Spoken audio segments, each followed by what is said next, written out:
So, this is my ghost experience videos with drift into the paranormal. But this is a true story. So, I don't know what type of weed you people smoke, but weed does not make you hallucinate things unless it's laced with something. I've smoked many a weed in my lifetime, especially in my teenage days. So, one night, me and my buddy, both teenagers, 19 at the time, we went by his sister's boyfriend's apartment. Now, his sister's boyfriend I did not like. He was a Rastafarian. He was some white dude, Rastafarian. I don't know, he had the flag hanging in his apartment. I just didn't like the guy. He just kind of a jerk, right? But we went there to smoke weed because, he had weed, and 19, I want to smoke some free weed. So, we went there. So we're smoking, and he starts telling us that his apartment's haunted. And I've heard this from other people before too. So it wasn't just him saying this. Like, I've heard other people mention this to me. So me and my buddy, being 19 and fried on weed, we start talking shit to the ghost. Where you at, you pussy ghost? Where you, little faggot ghost? About 5 minutes smoking bud. I mean, we're just really trolling the guy Dave, and that was his name, Rastafarian Dave. We're just making fun of him, talking shit to a ghost that we don't believe in for nothing. So 20 minutes go by, and what do most stoners do after 20 minutes?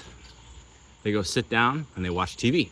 So we all sat down to watch TV. Now, Rastafarian Dave, his apartment, we had like stacks of books and just shit everywhere. He's a fucking disorganized pothead. So I'm on the couch with my buddy, and by me is this like big stack of some books and a plastic bag on top.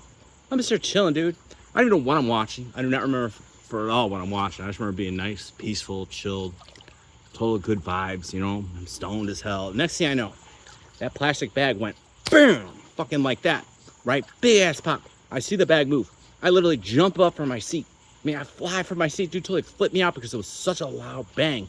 And the bag moved so profusely, like a foot or something punched the hell out of it. Dude, I jumped out, freaked out. And I'm like, oh my God, we're like, dog, ghosts are real, right? That was it. That's all we talked about. I went in the bathroom after I looked at myself in the mirror. I'm like, holy shit, man. And that was it. That was the end of the night. Flash forward 6 months later, this guy, Dave, who I didn't like, I went on vacation with my friends to Michigan. And they're like, we've got to bring now my sister's ex-boyfriend, Dave, with us to vacation. And I'm like, well, why? I thought they broke up. They're like, well, Dave threw himself off his third-story apartment building after Kristen broke up with him. And I'm like, what? Did what?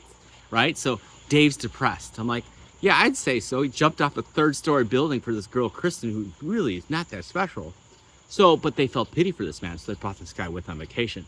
Now, mind you, I never have liked Dave from the jump, right? So he just kind of came. He showed up. He's got a little cast and stuff like that. I saw him. Like, hey, Dave, how you been? The whole vacation and the rest of my life with my other buddy, we never once ever talked about that ghost incident, which I kind of wish we did, because that was the closest experience I've ever had to real, paranormal in that aspect, where a ghost, something physically happened. And it wasn't because, oh, I'm stoned, you don't smoke weed, you don't know at all. I don't know what it was about, but definitely something did something. And it was really something else. I was kind of tripped out. So, true story. All right, that's it.